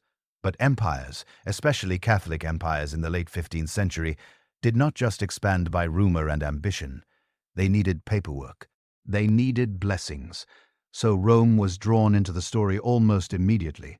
Pope Alexander V/6, Rodrigo Bouillet, a man whose name still carries the scent of Renaissance intrigue, issued a series of papal bulls in 1493. These bulls, like lines drawn with ink on a globe no one had really mapped yet, granted Spain sweeping rights over lands west of a certain meridian, on the condition that they convert the peoples they encountered. The logic was simple, if deeply distorted. All non-Christian lands were, in theory, available to whichever Christian monarch discovered and claimed them, as long as they brought the church along. The bulls tried to settle a growing tension. Portugal had long-standing papal support for its African and Eastern ventures. Spain now demanded recognition of its Western ones. Imaginary lines, but with very real consequences. The Portuguese were not satisfied. They negotiated. The result in 1494 was the Treaty of Tordesillas. Representatives of Spain and Portugal sat down and, with maps that were mostly guesswork, divided the non-European world between them. A line was drawn, roughly 370 leagues west of the Cape Verde Islands. Lands to the west would fall under Spanish influence. Land, DES to the east, would belong to Portugal. They were slicing up continents they had barely glimpsed. They did not know a vast continent lay between the Caribbean and Asia. They did not know that the line they drew would one day place a large slice of South America, what would become Brazil, inside the Portuguese half by accident of geometry. They did not understand the human complexity of the worlds they were claiming. Thousands of nations, hundreds of languages, cultures as intricate as anything in Europe. From their perspective, however, this was order. This was legality. This was God's approval stamped over ambition. The bulls and the treaty wrapped conquest in a cloak of righteousness. To the Tino, to the Mur, to the Mexica and Inca, and countless others, none of this paperwork mattered. But it would shape the armies, ships and governors that were now preparing to cross the ocean in escalating numbers. Back in Spain, as scribes copied treaties and bulls, another kind of preparation was underway. Columbus's next voyage would not be 3 small ships, nervously crossing an unknown sea. It would be a fleet, 17 vessels, over 1,000 men, horses, pigs, cattle, tools, seeds, priests with baptismal fonts and crosses, soldiers with steel swords and gunpowder, craftsmen, colonists, and more chains. This time the goal was not just exploration, it was colonization. The instructions he received from the monarchs were clear: establish permanent settlements, find and secure sources of gold, convert the natives, enforce Spanish authority. The romantic uncertainty of the first voyage, the sense of stepping into the truly unknown, was being replaced by a colder, more systematic logic. Ports would be built, lands would be granted, labor would be demanded. Resistance, if it came, would be crushed. Some of the men who signed up for the second voyage had read the embellished account of the first. They imagined easy plunder, docile peoples, tropical abundance. Others came seeking status, land, or escape from their lives in Europe. Almost none of them understood that they were boarding ships, not just for a journey west, but for the beginning of a centuries-long transformation that would reorder continents, destroy civilizations, and create new ones in their place. In the harbors of Cadiz, as the Second Fleet assembled in late 1493, the air would have been thick with the smell of tar and freshly cut timber, the clatter of barrels being rolled up planks, the ash, shouts of officers corralling men and animals. Above it all, invisible but present, hovered the words of those papal bulls and those royal orders. A world they didn't understand had been divided, claimed, and now in their minds awaited occupation. Columbus stood on the deck again, the hero of Barcelona, the bearer of letters, and living proof. But beneath the glory and the incense and the promises, something darker had already begun. The seeds of tragedy were sown not just in greed or in steel, but in the simple catastrophic belief that a place only truly entered history when Europe wrote its name on it. The fleet would soon sail. Back where this had all begun, on the island of Hispaniola, 39 men at La Navidad waited in a world that had changed around them while Europe drew lines on maps. Close your experience, biology's invisible revolution. Eyes and imagine the ocean again. On the surface, in 1493, it looks calm, just wooden ships creaking in the waves, sails billowing, men half asleep on deck. But inside those ships, something else is moving. Invisible, microscopic, silent. Seeds, packed in barrels, animals penned below decks and in the blood and lungs and skin of the sailors themselves. Viruses, When Columbus crossed the Atlantic, he didn't just move people and flags and rumors of gold. He accidentally stitched together two biological worlds that had been separated for tens of thousands of years. Ecologists call what followed the Columbian Exchange not a treaty, not a trade deal, but a planetary remix of plants, animals, and diseases so massive that some historians argue it's the single most important ecological event since the end of the last ice age. For more than 10,000 years, the Americas had developed on their own biological track. Europe, Africa, and Asia, what historians often group as the Old World, had their own track. Different crops, different animals, different germs. When the first Spanish ships crossed the Atlantic, those tracks slammed together. It didn't happen all at once. There was no moment when someone announced, "Welcome to the Columbian Exchange." But over the next few decades, every voyage, every barrel, every cage, every breath of a coffin sailor carried pieces of one world into the other. Some of those pieces were deadly. Start with disease. In Europe, children grew up in a world crowded with domesticated animals, cows, pigs, chickens, goats, with cities where sewage, garbage, and humans all shared the same cramped space. In that environment, diseases had been evolving, mutating, and burning through populations for thousands of years. Smallpox, measles, influenza, whooping cough, typhus. Old world people carried the scars of this history in their bodies. Not immunity in the absolute sense, but partial resistance built up over generations. Those who had no resistance had often died young. Those who survived passed on genes and immune systems that could deal at least somewhat with these microscopic killers. The indigenous peoples of the Americas had faced their own illnesses, but not these.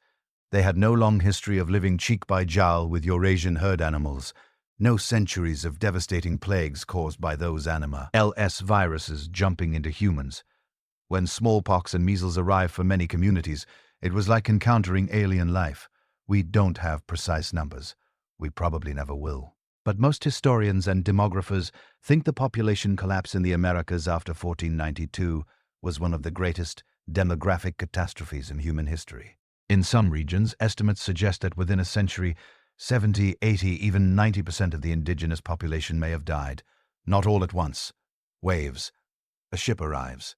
Someone coughs. A few weeks later, people are sick in a coastal village. Then the disease travels faster than Europeans can walk, crossing trade routes, moving from town to town, carried by people who have never seen a European face. Imagine being there. 1 year your world is intact, your gods, your festivals, your planting cycles, your neighbors. Then within a few seasons, elders are gone, children are gone, leaders, farmers, artisans, healers gone.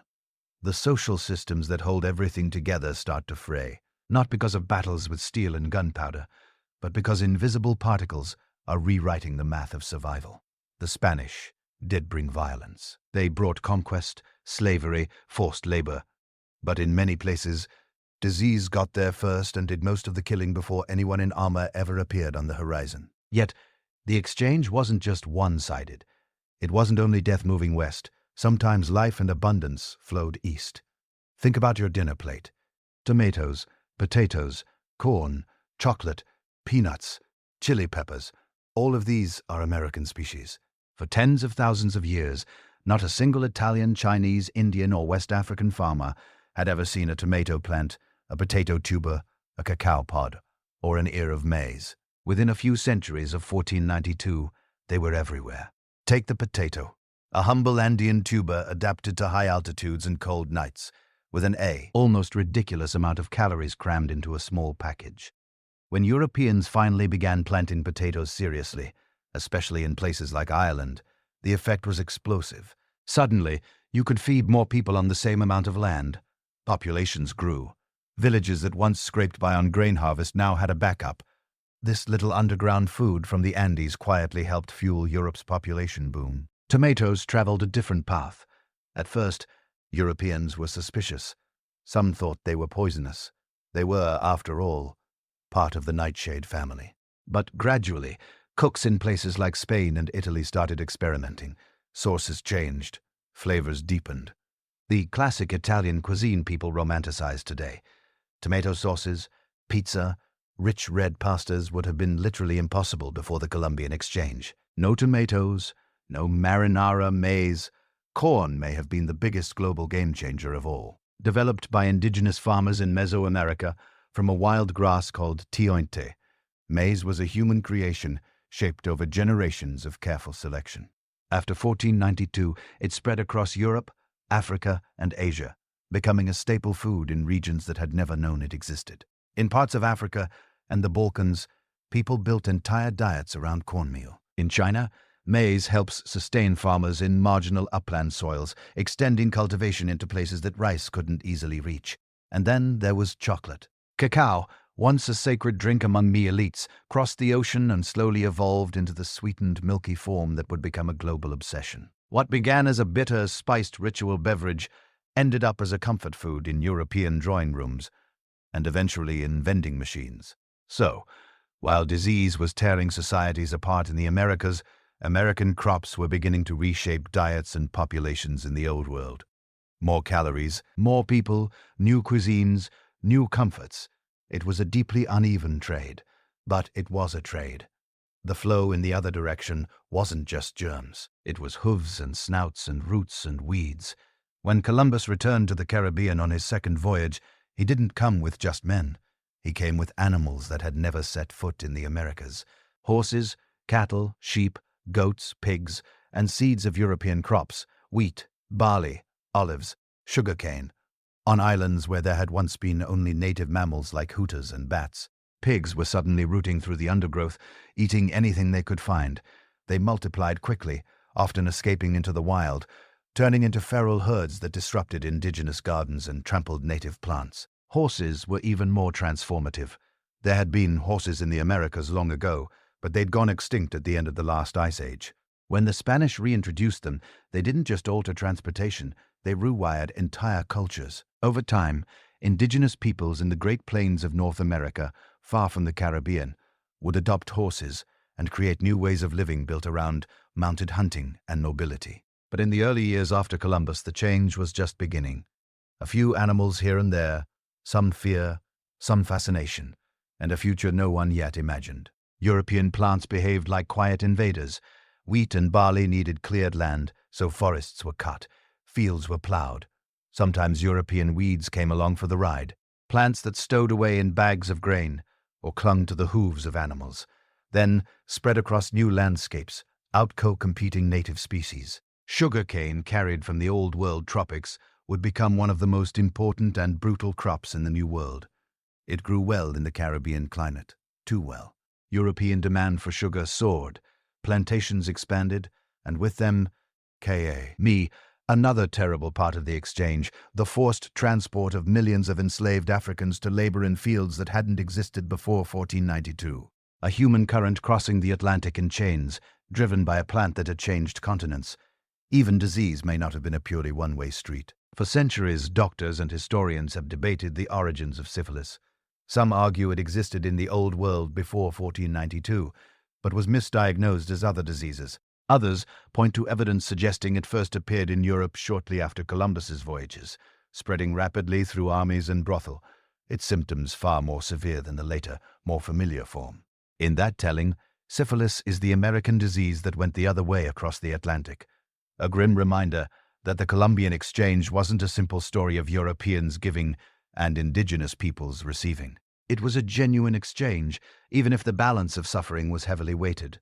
Over the long term, the Columbian exchange reshaped global agriculture so thoroughly that it's hard to imagine the world before it. India without chili peppers, West Africa without cassava or maize, Ireland without potatoes, Italy without tomatoes, Switzerland without chocolate, the American Midwest without wheat, the Caribbean without sugarcane, the Great Plains without horses.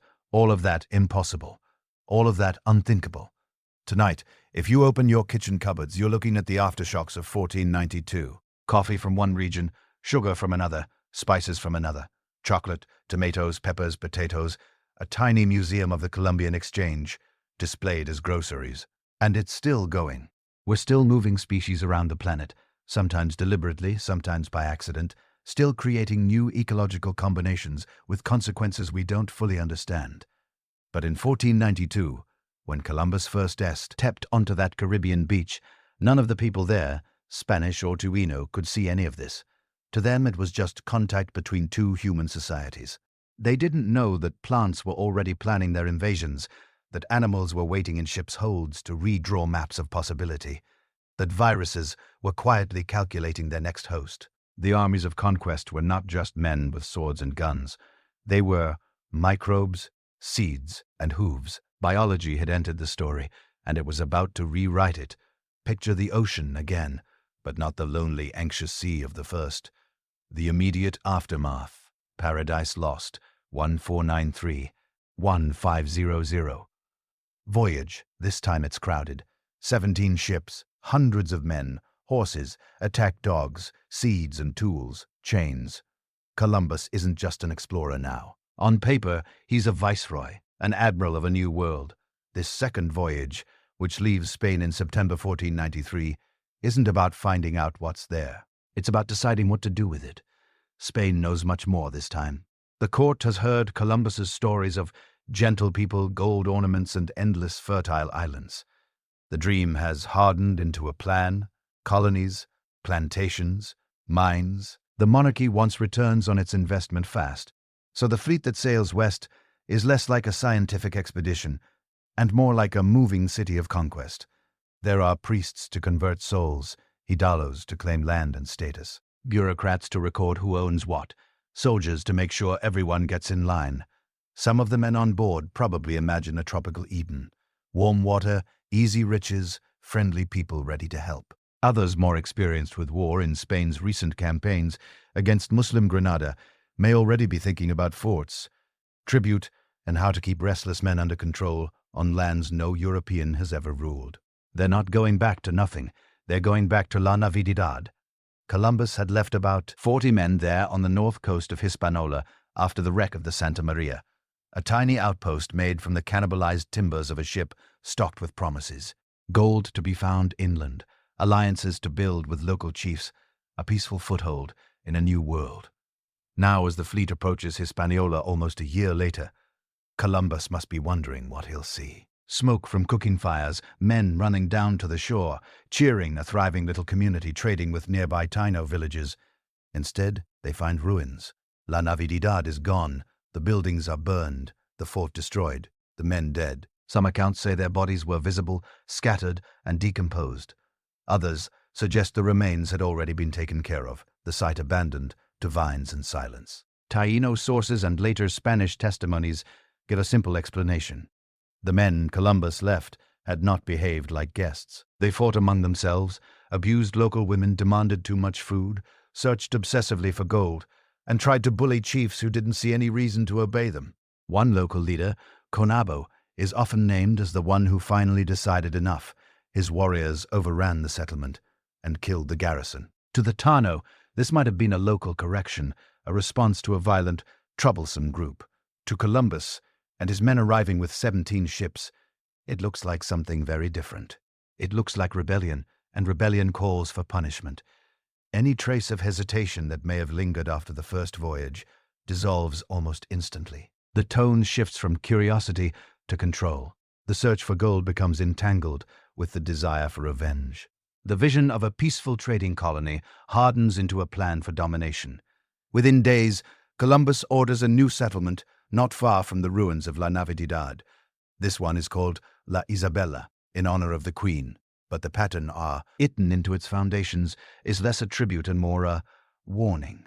Walls, storehouses, a church, a gallows. From the beginning, the relationship with the Taina is framed in terms of tribute. Columbus needs proof for Spain. Gold, cotton, labor. He also needs to keep his own men from turning on him. Many have been promised wealth. Few find any. Hunger, disease, and disappointment set in quickly. So Columbus reaches for a system that will become one of the defining features of early Spanish rule in the Americas, the encomienda. On paper, the encoma is almost benign. Spanish colonists are entrusted with groups of indigenous people, in return for protecting them, teaching them Christianity, and supposedly looking after their welfare. The colonists can demand labor, tribute, and service. In reality, it's something much simpler. It's organized exploitation dressed in legal language. Taino communities who had once farmed, fished, and hunted for their own needs now find themselves obligated to carry food, build roads, work in mines, and serve in Spanish households. Men are forced to pan rivers for flexics of gold. Women grind grain, haul water, and serve the colonists in more intimate, coercive ways. Children run errands until they collapse from exhaustion. Some areas are ordered to deliver a specific quote of gold every few months. Those who meet the quota receive a small token, like a copper or brass disc, to wear around the neck, marking them as compliant. Those who don't, or who try to avoid the mines, face brutal punishment. There are accounts reported by later critics like Baume de las Casas of hands being cut off, of bodies maimed, as warnings of villages burned for failing to produce enough. Even if every individual story can't be verified, the overall pattern is clear. A system built to extract maximum labor from a population that had no immunity to European diseases, no experience with this kind of coerced work, and no escape route off their own islands. Columbus, now acting as governor, proves far better at imagining grand titles than managing people. He has to juggle contradictory pressures. The Spanish crown wants profits and order. The colonists want land, labor, and personal freedom. The Taino want their autonomy and safety. Instead of balancing these, Columbus often satisfies the most aggressive voices in his own capital while lashing out at indigenous resistance. Food shortages hit early. La Sabella is badly sited. Poor soil, brackish water, scurvy, dysentery of infection spread through the Spanish population. Some colonists mutter that Columbus misled them. Others openly defy his orders, raiding Taino villages for food and women. To reassert control, Columbus authorizes a campaign of terror against those he sees as threats, especially Kabul, the chief associated with the destruction of La Ciudad. Through deception and force, Spanish forces capture him. He's bound in chains, paraded as a trophy, and eventually dies on a ship bound in Spain. But if Columbus thinks cutting off the head of resistance will end it, he's mistaken. Across Hispaniola and neighboring islands, Taino leaders notice a pattern. Strangers' demands only increase. The violence escalates. Their numbers grow with every ship. Chiefs who had initially tried to host and appease now begin to plot something else: resistance. In 1495, a major coalition of Taino warriors confront Spanish forces in the interior of Hispaniola. Estimates of their numbers vary wildly, tens of thousands in some reports, perhaps far fewer in reality. But the sense is the same. This is not a minor skirmish. It's an attempt to push the invaders back.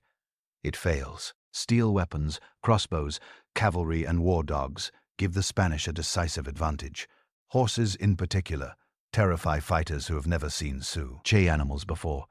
After the battle, Columbus's forces pursue fleeing groups, capturing many as slaves.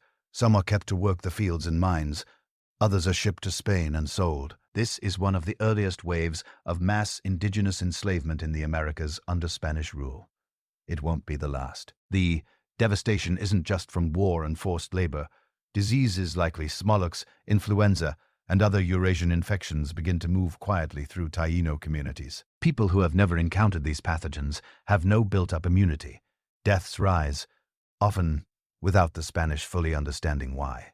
To the Taino, it may seem as if the arrival of the strangers has called down a new kind of invisible curse. Some historians hesitate to use the word genocide for this early period, pointing out that the Spanish crown occasionally passed laws meant to limit abuses.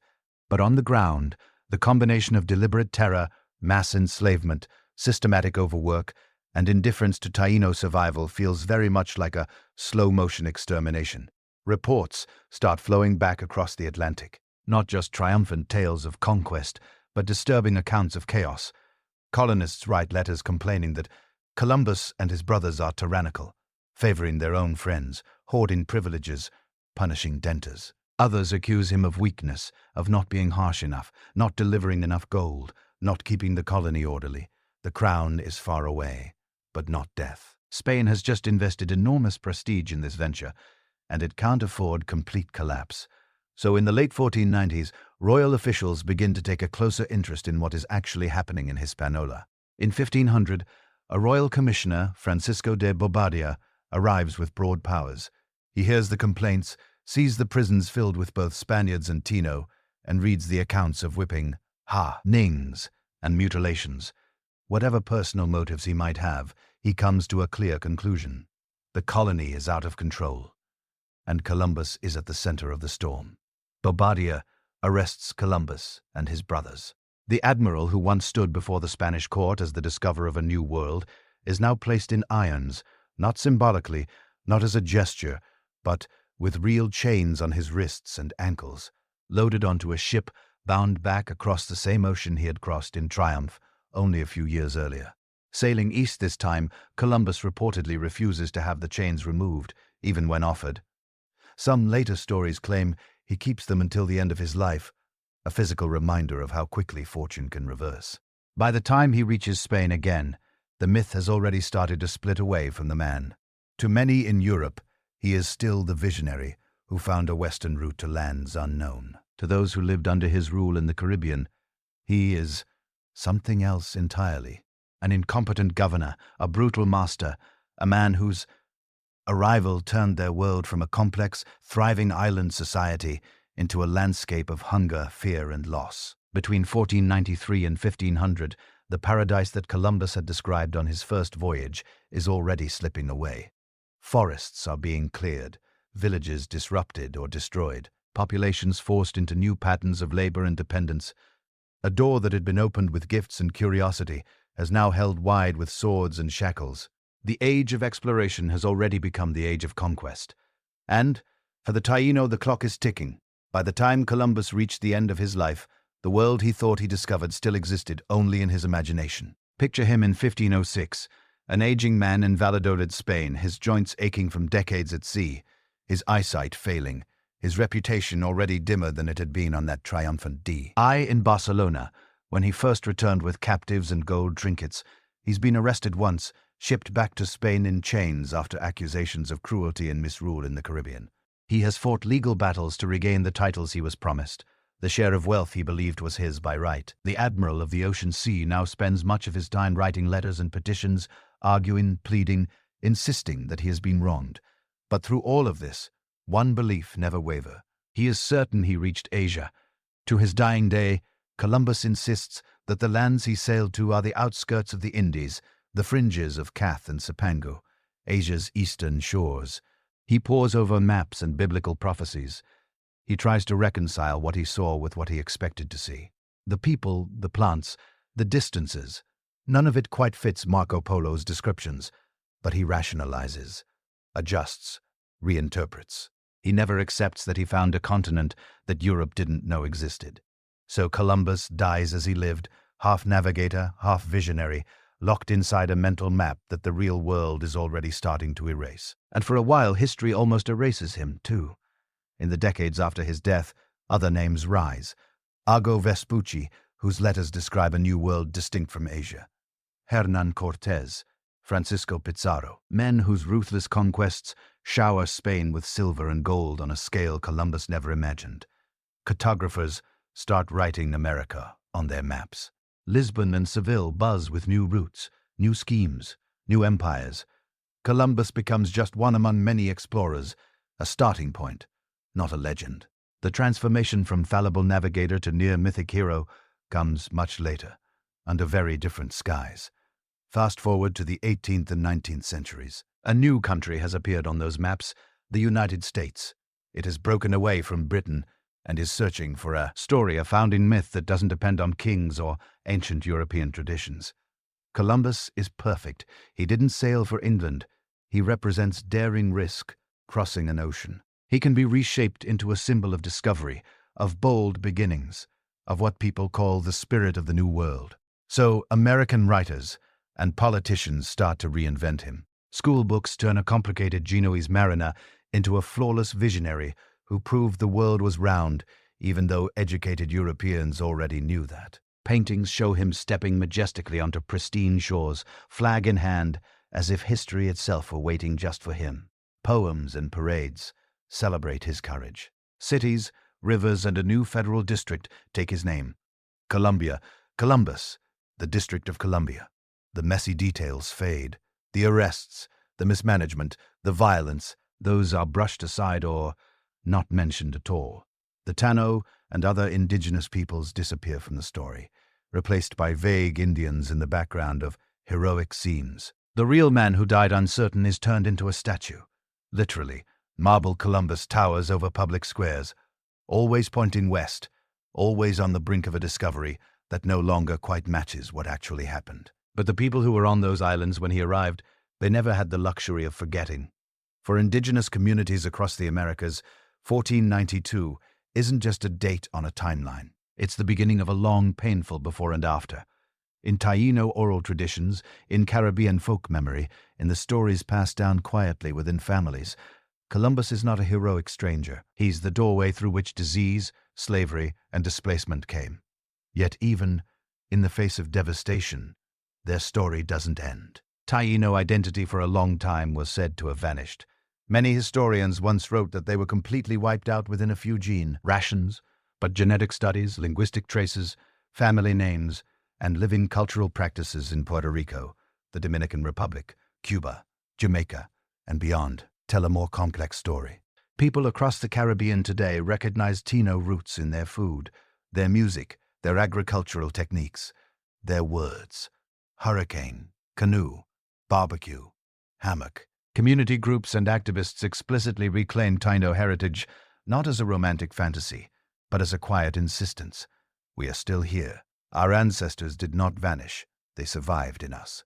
Across the Americas, indigenous perspectives on Columbus are different in tone, but united in one basic truth.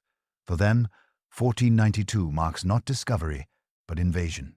In the Hawanossi territories around the Great Lakes, in Andean communities in Peru and Bolivia, among the Maya in Mexico and Guatemala, Columbus is often seen as the first in a line of outsiders who brought forced conversions, land seizures, and epidemics.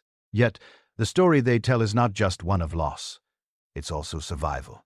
Languages preserved against all odds, ceremonies conducted in secret when they were outlawed, knowledge of planting cycles, medicinal plants, and sacred landscapes passed on quietly, parent to child, generation after generation, beneath the noise of empire. In the 20th and 21st centuries, those quiet survivals become louder. Protests begin to challenge the parades and statues. Indigenous scholars and writers publish accounts that center their own ancestors' experiences rather than European viewpoints. The mythic, one-sided Columbus story starts to fracture, revealing the people who were always there but rarely acknowledged. This is where the modern Columbus Day controversy comes from. For many Italian Americans in the United States, Columbus Day began as a way to claim respect in a country that discriminated against them.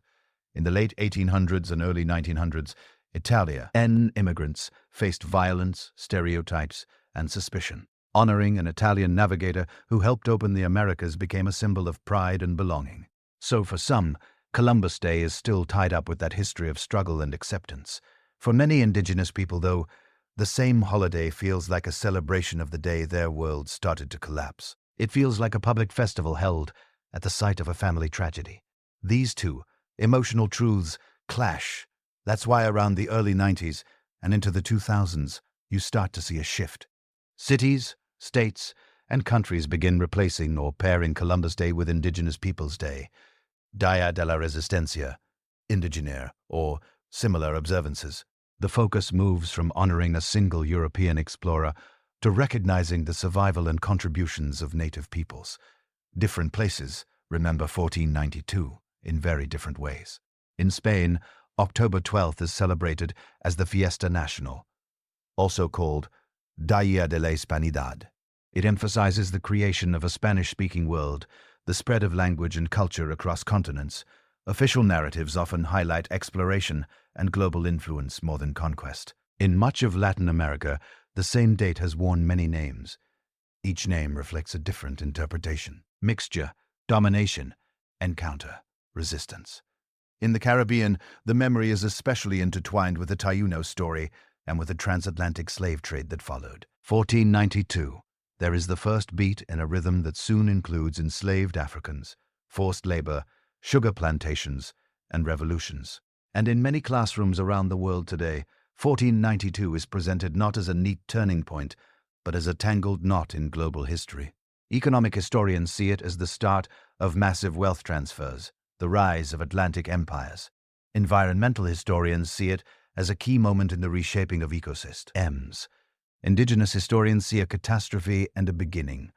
While we argue about statues and holidays, archaeologists quietly keep digging. On islands, Columbus visited underwater teams explore shipwrecks from his later voyages, piecing together details of how those expeditions were supplied and how they failed. On Hispaniola and Cuba, researchers excavate Taino villages, revealing complex societies with ball courts, ceremonial pluses, and sophisticated agriculture that Columbus barely understood. Chemical analysis of human remains shows changing diets as European crops and animals appear. Isotope studies track movement, showing who was local, who was forced to move, who married into whom. DNA evidence hints at early mixing between Spanish, Taino, and African populations sooner than many written records suggest. Every few years, a new find shifts the picture slightly. A Taino village turns out to have been larger than assumed. A European artifact appears in a layer earlier than expected. A re-evaluation of Columbus's own logbook suggests he may have misjudged distances more drastically than once believed. History keeps rewriting itself, not because the past changes, but because our questions do. And this is where the story of 1492 becomes something more than a debate about one man. When you pull back and look at all the layers, Columbus's stubborn belief that he reached Asia, the American reinvention of him as a flawless hero, the indigenous memories of catastrophe and survival, the modern controversies over holidays and statues, the ongoing archaeological discoveries, you start to see that there isn't one single way to remember that year. There are many. Each perspective is like a different shoreline glimpsed from the deck of a ship at night. You see part of it, lit by whatever lantern you happen to be holding. The rest disappears into darkness, not because it isn't there, but because your light just doesn't reach it yet. Understanding this doesn't make history simpler, it makes it richer. Columbus can be both a skilled navigator and a deeply flawed leader. 1492 can be both the beginning of global connections and the start of immense suffering. The Taino can be both victims of disease and violence, and ancestors of living communities who refuse to vanish. When we let all these truths exist side by side, history stops being a flat painting of a man planting a flag. It becomes something closer to real life. Messy, painful, astonishing, full of unintended consequences and quiet acts of endurance. And as you drift towards sleep, you might imagine those first nights after October 12, 1492, the Taino on their islands, telling stories about the strange ships and their pale-skinned visitors. Columbus on his flagship, writing in his journal by lantern light, convinced he is on the edge of Asia. All of them, unaware that centuries later people they could never imagine would still be arguing, digging, remembering, and reimagining what those days meant. The waves that rocked their ships and lapped at their shores are long gone, but the ripples from that moment, they're still moving quietly through our maps, our languages, our holidays, and our dreams. So now, as the waves calm and the sails slacken, you're lying, conclusion, drifting off with history, there somewhere between waking and sleep, with 1492 still echoing softly in your mind. A single voyage, 3 small ships, a few hundred men. And yet, everything that followed, the empires, the epidemics, the plantations, the revolutions, even the languages many of us are thinking in right now, unfolded from that collision of worlds. On one side of the ocean, a Europe hungry for spices, land, and salvation. On the other, the Taino and countless other peoples living in worlds that were complete and coherent, long before Columbus ever saw a shoreline in the dark. 2 realities, both fully human, meeting in a moment neither side could truly understand. When we look back, it's easy to see only forces: the age of exploration, the rise of Europe, the fall of indigenous America. Big phrases that sound like they move on rails. But underneath all of that were real people who woke up each morning not knowing they were history. A Taino child watching strange floating mountains appear on the horizon. A Spanish sailor gripping a rosary in the night. Seasick and terrified the maps were wrong. A Cossack deciding whether to offer hospitality or caution to these newcomers. A translator caught between 2 languages, trying to make sense of words neither side really had yet. Words for ownership, for God, for land, for forever. History isn't just dates and titles. It's pulses and breaths, fears and hopes, all layered on top of each other. It's the quiet sound of waves against a hull, the night before a landing that will change the world, and the rustle of palm leaves in a village that has no idea it's about to be renamed, redrawn, and rewritten. As you drift towards sleep, You might let your mind wander back over the scenes we visited, the crowded, anxious streets of late medieval Spain, the open ocean at night, stars wheeling overhead as the crew whispers about turning back, the first moments on that Caribbean beach where nobody yet knows who is discovering whom, the slow realization over months and years that this isn't a brief encounter, but the beginning of something that cannot be undone. One voyage, and yet centuries of consequences. The crops that changed diets on both sides of the ocean, the diseases that tore through communities, the ideas that spread, twisted, resisted, the memories that were preserved, and the stories that were silenced. All of it somehow connected back to those first footprints in the sand in October 1492. You don't have to decide right now in the dark whether Columbus was hero, villain, or something in between. You don't have to solve the debate before you fall asleep. You can simply hold the complexity for a moment. A world before contact, a world after, and that narrow, fragile bridge between them, walked by men who didn't know they were crossing from one era of human history into another. As your breathing slows, you might reflect on how many turning points there have been. How often a single choice, a ship launched, a voyage funded, a shoreline approached, ripples outward through centuries until it leaves faint traces even in your life, in your language, in the foods you eat, in the maps you learned as a child. One night in 1492 shaping countless nights after. If you're still awake and you've enjoyed drifting through this piece of the past, you can gently tap like or subscribe so you can fall asleep with more stories like this whenever you need them. If you feel like sharing, you can leave a quiet comment telling us where in the world you're listening from. Curled up in a small apartment in Madrid maybe, or in a dorm room in Sao Paulo, or on a couch somewhere far from the Atlantic, letting old oceans rock you to sleep. If you'd like to support this channel a little more, you can also join our YouTube membership. It's completely optional, only if it feels right for you, and simply another way to help us keep making long, calm journeys through history, night after night.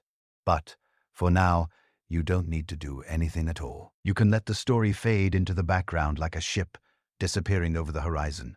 Let the last traces of 1492 blur at the edges. The voices growing softer, the lantern light on the deck dimming to black. The waves that once carried Columbus across the ocean can carry you somewhere gentler now. Let hem rock you.